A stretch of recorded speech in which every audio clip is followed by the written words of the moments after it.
আসসালামু আলাইকুম রহমতুল্লাহ বারকাত। আশা করি বন্ধুরা ভালো আছেন। আজকে আমরা আলোচনা করবো ইস্তেঞ্জার সময় প্রস্রাব পায়খানা করতে বাইরে হতে ইস্তেঞ্জার রুমে বাথরুমে বাইরে হতে ঢুকতে কিছু আদব সন্ন্যত তরিকা আছে। এই সন্ন্যত তরিকা আদায় করলে কোনো সবের মালিক হবেন। তারা চলুন শিখে নিয়ে আজকে ইস্তেঞ্জায় পেশাব পায়খানার সময় 8 কাজ করা সুন্নাত। 1. বাম পা দিয়ে প্রবেশ করা। 2. জুতা স্যান্ডেল পায়ে রাখা। 3. মাথা ডেকে রাখা। 4. দিলে দিলে ইস্তিগফার করা। 5. ঢিলাকুলো ব্যবহার করা। 6. পানি খরচ করা। 7. ডান পা দিয়ে বের হওয়া। 8. আগে ওপরে দোয়া পড়া। ইস্তিনজাখানায় প্রবেশের দোয়া। বিসমিল্লাহি আল্লাহুম্মা ইন্নী আউযু বিকা মিনাল খুবুসি ওয়াল খাবাইস। ইসিন থেকে বের হওয়ার পর দোয়া। গুফরানাকা আলহামদুলিল্লাহিল্লাযী আযহাবা আন্নিল আযা ওয়া আফানি। পাঁচ দিকে ফিরে ইস্তিনজা করা নিষেধ। 1. কিবলার দিকে মুখ করে। 2. কিবলার দিকে পিঠ করে। 3. চন্দ্র ও সূর্যের দিকে মুখ করে। প্রবল বাতাসের দিকে মুখ করে। একেবারে উলঙ্গ হয়ে। 6 জিনিস নিয়ে ইস্তেঞ্জা যাওয়া নিষেধ। আল্লাহ তাআলার নাম, নবী আলাইহিস সালামগণের নাম, ফেরেশতাগণের নাম, কোরআন শরীফের আয়াত, হাদিসের টুকরা, দোয়া কালাম, লিখিত বা অঙ্কিত। 10 জায়গায় ইস্তেঞ্জা করা নিষেধ। 1. মানুষ চলাচলের রাস্তায়, ছায়াদার কিংবা ফলদার গাছের নিচে, অজু ও গোসলের স্থানে, গর্তের ভিতরে, গোরস্থানে, দাঁড়িয়ে বা হেঁটে হেঁটে, বিনা ওজরে পানিতে, ঘরে বা বিছানায়, মসজিদের আঙ্গিনা বা ঈদগাহে, মানুষের সম্মুখে। ইস্তেঞ্জার সময় 8 কাজ করা নিষেধ। 1. কথা বলা। 2. জিকির করা বা তাসবিহ পড়া। 3. কোরআন শরীফ তিলাওয়াত করা।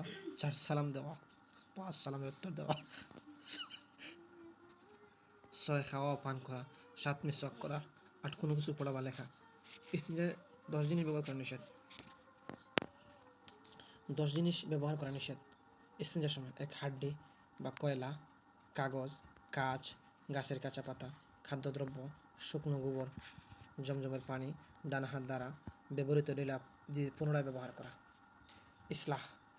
পেশাবের চিটা থেকে খুব সতর্ক সঙ্গে বেঁচে থাকতে হবে।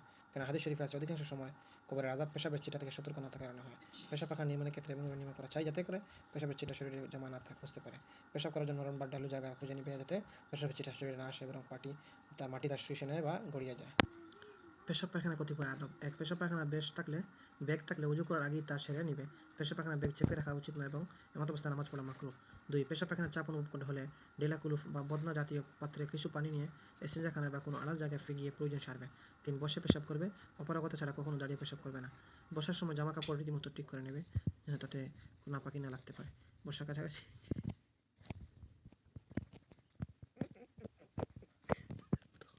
ভিডিওটি কয়তে মতো।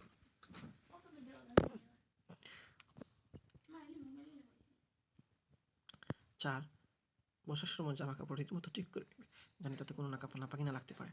বসার কাছাকাছি গিয়ে কাপড় উঠাবে, প্রয়োজন অতিরিক্ত কাপড় করবে না। ইস্তেঞ্জার সময় যথাসম্ভব গুপ্তাঙ্গের দিকে নজর করবে না, বরং তাদের ডান হাতে লাগাবে না।